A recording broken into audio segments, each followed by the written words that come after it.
এই ধরনের জীবনের কাহিনী আগে কখনোই আমার কাছে আসেনি। এই ফার্স্ট টাইম এমন কোন স্টোরি আজকে আপনাদের সাথে শেয়ার করব, যেটা শুনলে হয়তো আপনারাও ভাববেন যে রিয়েল লাইফেও কি এরকম কোনো কাহিনী হয় কিনা। আমি তো শুনে অনেকটাই অবাক হয়েছি। এখন আপনাদের পালা। তো চলে যাই মেইন কাহিনীতে। যেভাবে আমার কাছে স্টোরিটা এসেছে ঠিক সেইভাবেই আপনাদের সামনে তুলে ধরছি। কাহিনীটা শুরু হয় আমার মা বাবা থেকে। আমার মা বাবার একটা প্রেমের সম্পর্ক ছিল, কিন্তু আমার মা গরিব হওয়ার কারণে আমার বাবার ফ্যামিলি মেনে নেয়নি। আমার দাদি জোর করে আমার বাবাকে অন্য একটা মেয়ের সাথে বিয়ে দিয়ে দেয়, আর আমার বাবা আমার মাকে রেখে চলে যায়। তারপর অনেক দিন আমার মার সাথে আমার বাবা কোনো যোগাযোগ করে না। তার বউকে নিয়ে সে ভালো থাকে।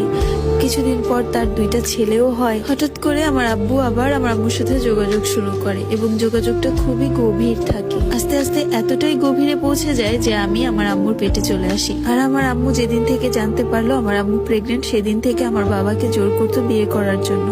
কিন্তু আমার বাবা আজকে না কালকে, কালকে না পরশু এমন করে করে আমার মাকে সময় দিয়ে যাচ্ছিল। আর আমার মার তো এদিক দিয়ে খারাপ অবস্থা হয়ে যাচ্ছিল, কারণ আমি আস্তে আস্তে তার পেটের মধ্যে বড় হচ্ছিলাম। যখন আমি আমার মার পেটে 7 মাসের, তখন পাড়া প্রতিবেশীরা আমার মাকে অনেক বাজে বাজে কথা বলতো, অপমান করতো।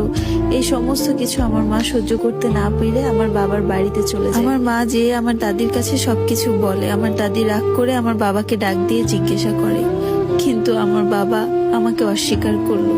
সে বলল আমি নাকি তার বাচ্চা না, আমার মায়ের পেটে আমার বাবার সন্তান না, তার মেঝো ভাইয়ের সন্তান। আর এইদিকে আমার আব্বু তার মেঝো ভাইকে লুকিয়ে নিয়ে তার পায়ে ধরে বলে, ভাই আমাকে বাঁচাও, এ বাচ্চা আমার, কিন্তু তোমার নাম দাও, আমার আর কোনো উপায় নাই। এই সব কিছু শুনে আমার মা অনেক বেশি ভেঙে পড়ে এবং সে আত্মহত্যা করতে যায়। তখন আমার মেঝো মা তাকে আটকিয়ে বলে, তোমার আত্মহত্যা করতে হবে না, তোমার সন্তান আমরা পালবো। এভাবেই 2-3 মাস কাটার পর যখন আমার জন্ম হয়, তখন আমার মা আমাকে 2 দিনে রেখে গলায় ফাঁসি দিয়ে মারা যায়। আমি 2 দিনের থেকেই মা হারা হয়ে যাই। আর তখন থেকেই আমার মেঝো বাবা আর মেঝো মা আমাকে বড় করে তোলে। আমি আস্তে আস্তে বড় হচ্ছিলাম, আর আমার মেঝো মা আর মেঝো বাবাকে আব্বু আম্মু ডাকতাম, আর আমার নিজের বাবাকে ছোট বাবা মনে করতাম। আমার দাদির বাড়ির বংশে কোনো মেয়ে বাচ্চা ছিল না, আমিই ছিলাম। তাই সবাই অনেক আদর করতো আমাকে, কিন্তু নিজের বাবার কাছেই নিজে যেতে পারতাম না। আমি তো জানতামই না যে সে আমার বাবা। আস্তে আস্তে আমি বড় হতে লাগলাম। আমার মেঝো বাবা, মানে আমি যাকে আমার নিজের বাবা মনে করি, তার সাথে আমার সম্পর্কটা ছিল বন্ধুর মতো। সে আমাকে অনেক ভালোবাসতো।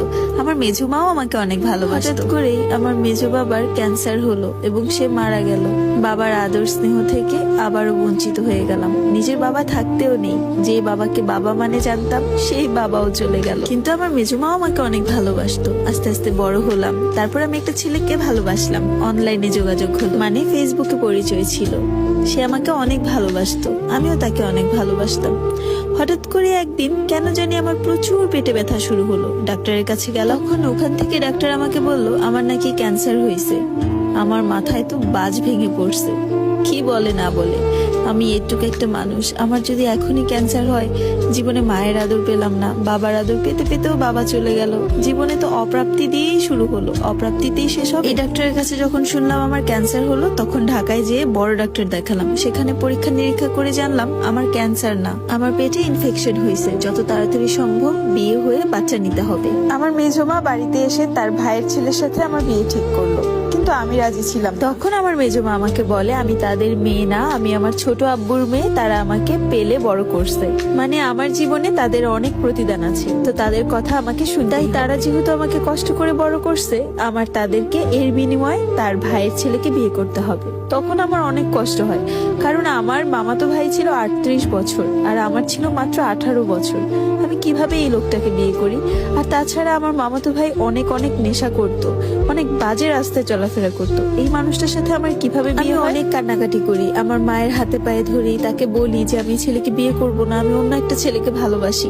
আমি যাকে ভালোবাসি সে গরিব ছিল, তাই আমার ফ্যামিলি তার সাথে বিয়ে আমাকে দিবে না। আর আমার মেজো মায়ের আমার মামাতো ভাইয়ের সাথে বিয়ে দেওয়ার কারণ ছিল আমার মেজো বাবা যখন মারা যায়, তার ব্যাংকে যত টাকা পয়সা ছিল সেটা আমার নামে সে করে দিয়ে যায় এবং তার যত সয় সম্পত্তি আছে সেগুলো সে আমার নামে করে দিয়ে যায়। এর জন্য আমার মেজমা চায় তার ফ্যামিলির কারোর সাথে আমার বিয়ে হোক, যাতে করে যত সম্পত্তি আছে এগুলো সব যেন সেই। আমাকে অনেক জোরাজুরি করতে লাগলো আমার মেজমা বিয়ে করার জন্য, কিন্তু আমি তো রাজি হচ্ছিলাম না। আমার অনেক কষ্ট হচ্ছিল, যাদেরকে নাকি নিজের ভাবতাম আর এতদিন পরে আজকে বের হলো তারা আমার কেউই না। যে মাকে নিজের মা মনে করে এত ভালোবাসা দিলাম, সেই মা আজকে তার স্বার্থের কারণে আমাকে বিক্রি করে দিচ্ছে। আর এইদিকে আমার অসুস্থতার কারণে প্রতি মাসে 23,000 টাকার ওষুধ খেতে হতো। হঠাৎ করে আমার মা সেই ওষুধ খাওয়া বন্ধ করে দেয়, কারণ আমি তার ভাইয়ের ছেলেকে বিয়ে করতে রাজি হচ্ছিলাম। এক পর্যায়ে আমি আমার নিজের বাবার কাছে যেয়ে সবকিছু বলি, মানে যাকে আমি আমার ছোট আব্বু মনে করি। সেও আমাকে বলে আমি যাতে আমার মামাতো ভাইকে বিয়ে করি। এমনিতে আমার নিজের আব্বু আমাকে অনেক ভালোবাসতো। আস্তে আস্তে করে সে আমাকে স্বীকার করতে লাগলো যে আমি তার সন্তান, মানে সবার সামনে স্বীকৃতি দিতে লাগলো। কিন্তু আমি তো বড় হয়ে অন্য একজনকে ভালোবাসি, এখন যদি আমাকে আরেকজনের ঘাড়ে চাপিয়ে দেওয়া হয় আমি কিভাবে মেনে নিই বল। একটা পর্যায়ে আমার মেজমা এসে আমাকে বলে আমি যদি তার ভাইয়ের ছেলেকে বিয়ে না করি সে আত্মহত্যা করে মারা যাবে। নিজের মাকে তো জন্মের পরেই হারিয়ে ফেললাম, এখন যেই মাকে নিজের করে নেই বা নিজের করে জানি সেই মাও যদি আমার কারণে আত্মহত্যা করে, এটা কি মেনে নেওয়া যায়? তারপর আমি বিয়েতে রাজি হই। আমার সেই নেশাখোর মামাতো ভাইকে বিয়ে করতে হলো। আমাদের কোর্ট ম্যারেজ হলো। তারপরেও আমি তার সাথে কখনোই থাকতাম না, আমি তার থেকে অনেক দূরে দূরে থাকতাম। আমার তাকে ভালোই লাগতো না, তার কাছে যাওয়ার রুচিই হতো না। আর এদিকে আমার বয়ফ্রেন্ড আমাকে প্যারা দিতে থাকে আমি যেন তার সাথে পালিয়ে যেয়ে বিয়ে করি। তাকে এক এক করে সবকিছু বললাম। সবকিছু শোনার পরেও সে আমাকেই চায়। বলল যে এই কোনো কিছু আমি মানবো না, শুধু তোমাকে চাই। কিন্তু আমি কি করে যাই বলে, আমার যেখানে সবকিছু এলোমেলো হয়েছিল। আর এদিকে আমার মেজমা আমাকে লুকিয়ে লুকিয়ে ঘুমের ওষুধ খাইয়ে ঘুম পাড়িয়ে আমার মামাতো ভাইকে, মানে আমার যে হাজবেন্ড হয়েছে, তাকে আমার রুমে পাঠাতো। এটা আমি জানতামই না। এভাবেই কেটে যায় বেশ কিছুদিন। আমি তো কোনো কিছুই জানতাম না। হঠাৎ একদিন আমার ভাবি আমাকে ডাক দিয়ে সবকিছু বলে যে এরকম এরকম তোমার ঘরে তোমার জামাই যায় যখন তুমি ঘুমিয়ে যাও। এগুলো জানার পরে কষ্টে আমি আত্মহত্যা করার চেষ্টা করি। আমি বিষ খাই। আমাকে যখন হাসপাতালে নিয়ে যায় আমার বড় ধরনের কোনো ক্ষতি হয় না। বিষ ওয়াশ করে আমাকে আবার বাড়িতে নিয়ে আসে। এভাবে করেই কাটতে লাগলো কিছুদিন। হঠাৎ একদিন আমার আম্মু আমাকে এসে বলে যে তুমি যদি চলে যাও চলে যাও, সমস্যা নেই, কিন্তু তোমার নামে যে সম্পত্তিগুলো আমার স্বামী রেখে গেছে এই সমস্ত সম্পত্তি আমাকে আবার ফেরত দিয়ে তারপরে তুমি চলে যাও যেদিকে তুই চলছে। আমার অনেক গহনাও ছিল, অনেক আদরের মেয়ে ছিলাম, মানে দাদির বাড়িতে কোনো মেয়ে ছিল না, আমি একমাত্র মেয়ে ছিলাম। যদিও তারা আমাকে আমার বাবার সন্তান হিসাবে মেনে নেয়নি, কিন্তু মেজো বাবার সন্তান হিসাবে আমাকে সবাই আদর করেছিল। ছোটবেলা থেকেই অনেক অনেক সোনার গহনা তৈরি করে দিয়েছিল। এই সব কিছু জায়গা সম্পত্তি যা কিছু আমার মেজো বাবা দিয়ে গেছিল সবকিছু আমি আমার মেজো মার হাতে তুলে দিয়ে সিদ্ধান্ত নিলাম আমি চলে যাব। কিন্তু ওই সময় আমার মামাতো ভাই, মানে আমার যে স্বামী, সে আমাকে যেতে দিল না, সে আমাকে আটকে। এভাবেই কাটতে লাগলো আমার জীবন। আমার বয়ফ্রেন্ডের সাথে আমি যোগাযোগও বন্ধ করে দিলাম। সে আমাকে এখন দোষী ভাবে তার জীবন নষ্ট করার জন্য, অথচ আমি যে পরিস্থিতির শিকার সে এটাও চেষ্টা করছি মানিয়ে নেওয়ার এই নেশাখোর জামাইয়ের সাথেই। সে নেশা করে এসে রাত দিন আমাকে নির্যাতন করে, মেন্টালি টর্চার, শারীরিক টর্চার, সবকিছু মিলিয়ে আমি অনেক বেশি ট্রমাটাইজ হয়ে যাচ্ছি। দেখি কতদিন এভাবে বাঁচা যায়। এইদিকে আমার বাচ্চাও হচ্ছে না, যে বাচ্চার জন্য এত তাড়াহুড়ো করে বিয়ে হলো। জানি না শেষটা কি হবে, তবে এভাবে আর কতদিন বাঁচবো সেটাও জানি না। বাঁচার ইচ্ছাটাই মরে গেছে। আমি শুধু এতটুকুই বলবো, আমার জীবনের মতো যেন আর কারো জীবন না হয় এত কষ্ট।